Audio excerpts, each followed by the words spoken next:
Chapter 3, An Extra Hand. Okay, so I wonder why they call it an extra hand. Last time we saw Duncan, he had pulled the fire alarm and it squirted purple ink on his hand. So what do you think an extra hand could possibly mean? I don't know. Let's read and find out. I shot back out the door and looked around in desperation. Where could I go? I could see only one place where no one would look for me. The dumpster. The man catcher would be coming through the door soon. No time to think, only to do. I ran across the loading dock, grabbed the lip of the dumpster, and swung my leg over the edge. When I looked down inside, I almost changed my mind. 4 feet below me waited a smelly mass of banana peels, bread crust, half-eaten hamburgers, and things too gross to mention. I considered turning back. Then I heard the door start to swing open. Taking a deep breath, I swung my other leg over and dropped into the dumpster. My feet sank several inches into the trash. A cloud of fruit flies swarmed around my head.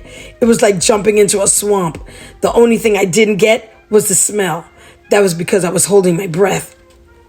I crouched there in the trash, listening for man catcher sounds. After a few seconds, I heard him say, "Somebody out there?" I let out a sigh of relief. A soft sigh. If the man catcher had spotted me, he would have been calling my name, not just asking for someone. So he hadn't seen me, at least not well enough to know it was me. It was the first break I had had all day.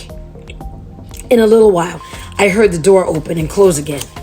I started to relax, but suddenly I realized he might be trying a trick, making it sound like he had gone, so anyone out here would think it was safe to stop hiding. I decided I'd better stay right where I was. The only move I made was to shift around slightly so I could sit down. And as I did, I could feel stuff smearing all over me. Something wet started soaking through my jeans. This was revolting, but it was much better than getting nabbed by the man catcher. I gave up holding my breath and sucked in a load of fresh air. Well, fresh wasn't quite the word for it. Let's just say that if I didn't have to breathe, I would have quit right then. It was hot in the dumpster. Not surprising, the thing was made of dark green metal. I began to feel like I was in a big, smelly oven. Sweat started pouring down my face. How long was I going to have to stay here?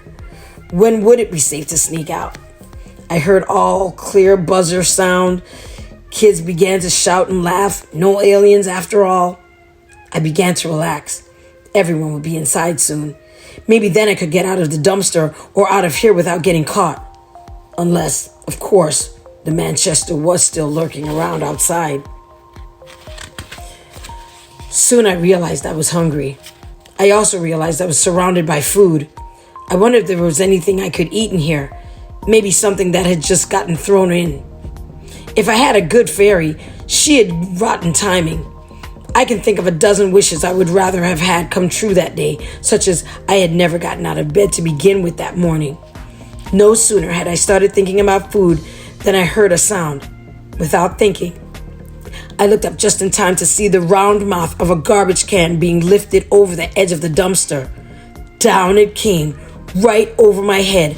A garbage shower of soggy napkins, pickle bits, orange peels, ketchupy french fries, and who knows what else. All swimming in leftover chocolate milk. I wanted to scream and shout, but of course, then I would have been found and dragged off to the man catcher's office.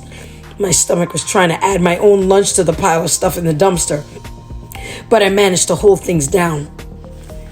In case you didn't get that, he wanted to throw up. I heard scraping noises. Another garbage can appeared above me. I scrambled back across the trash on my hands and knees. It was slick, and I had gone only a few feet when one hand plunged down into a soft spot and dropped face first into the goop. That was disgusting, but not terrifying. What was terrifying was what I spotted only 6 inches in front of me as I was going down. It was a hand, a human hand, lying between a ball of aluminum foil and a leaky half-eaten jelly sandwich. I'm sorry, what? There's a human hand in the garbage dumpster with him? Is that what we just heard him say? Okay, let's keep going. The garbage muffled my scream. When my heart stopped beating so fast, I lifted my head and looked again. That was when I realized the thing I had seen was more like a glove than a hand. A skin glove. Maybe a better way to describe it is to say it was like a mask for someone's hand. It reminded me of Broxholm's mask, the one he had used to make him look human. When my brother had tried to fool me that morning, it was his human-looking arm that had tipped me off that he wasn't an alien.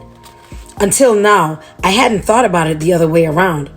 But since Broxholm was really green underneath his mask, then the rest of his skin must have been green too. Wait, is this the alien he's describing? Broxholm was green and he had a mask that looked human? Okay, we're going to have to keep reading because I don't know if I'm following this. But let's keep going on so that we can know what he's talking about. Or maybe it wasn't. Who can tell with an alien? Maybe his different parts were all different colors. But whatever color they were, you can bet his hands didn't look like human hands. So he must have been hiding them some way. Such as with a glove that looked like human skin. Only Broxholm had been gone since last May. Everything in the dumpster had been put in over the last couple of days, which meant this glove was fresh garbage, which could only mean one thing. We still had a teacher who was an alien. Wait, so the alien from last summer was Broxholm, and we thought that they were gone, but maybe there's a new alien? They think a teacher may be a new alien? Huh. Okay. Let's see what's going on in chapter 4. See you then.